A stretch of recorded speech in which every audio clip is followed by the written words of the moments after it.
verse 5 and 19. Sabi sa verse 5, "On one night Joseph had a dream and promptly reported the details to his brother and causing them to hate him even more." Nung time na yun, mga kapatid, nung sinabi niya yung kanyang panaginip, mas lalo silang pinate si Joseph ng mas marami pa, mga kapatid. At nung na-explain niya pa, they hated more, mga kapatid. And sabi niya sa verse 19, "Here comes the dreamer." They exclaim, mga kapatid, at sabi na doon, "Come and let us kill him and throw him into a deep pit. We can tell our father that a wild animal has eaten him, and they will see what becomes of all his dreams." Ano ba yung meron sa dream na yun? Bakit gusto siyang patayin, mga kapatid? Ngayon, anong meron sa iyo kung bakit ginugulo ka ng kaaway sa mga oras na to? Ano ba yung meron sa iyo? Bakit lagi nang binabagabag yung isipan mo? Binabagabag mo yung mga puso mo, mga kapatid. Ano ba ang meron sa iyo? Ano ba yung in-invest ng Diyos na meron sa iyo, mga kapatid? At pinamagatan ko ito, still breathing. And din na tayo makakapunong. Humihinga ko ba ang bawat isa, mga kapatid? Sabi sa Romans 8:28, "All things work together for good that love God, according to His purpose." Habang humihinga ka po, mga kapatid, may purpose pa ang buhay mo. Hindi pa huli ang lahat, mga kapatid. May purpose ka pa. Bakit ka humihinga sa mga oras na ito, mga kapatid? At may tanong ako sa inyo, mga kapatid. Can God trust us in trouble?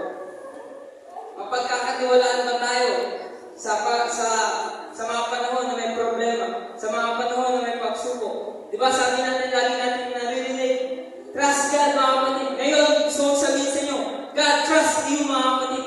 May tiwala ang Diyos sa iyo kaya binigay niya yung pagsubok na yan. May tiwala ang Diyos sa iyo kaya binigay niya yung mga trahedya na yan, mga kapatid, dahil alam ng Diyos, kakayanin mo.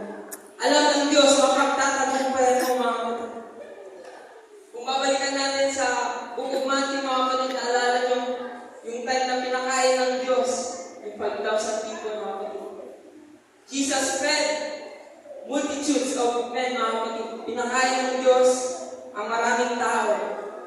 Pero titignan natin doon, mga kapatid, alam ng Diyos ang lahat. Alam ng Diyos na may darating na bagyo. Pero bakit ang pinadala ng Diyos na lumaot sa dalampasigan, mga kapatid, ay ang kanyang mga disipulo? Bakit, mga kapatid? Because the multitudes wasn't worthy of the storm. Hindi karapat dapat yung multitudes doon sa storm, mga kapatid. At ang karapat dapat doon sa storm ay ang kanyang mga disipulo. Dahil gusto ng Diyos, lumago ang kanyang mga disipulo, mga kapatid. Dahil yung mga pinakain ng Diyos, they see, alam nila na nagpapagaling ang Diyos. Alam nila na gumagawa ang milagro ng Diyos. Because nakita nila lahat ng miracles na ginawa ng ating Panginoon. But they are a follower, mga kapatid.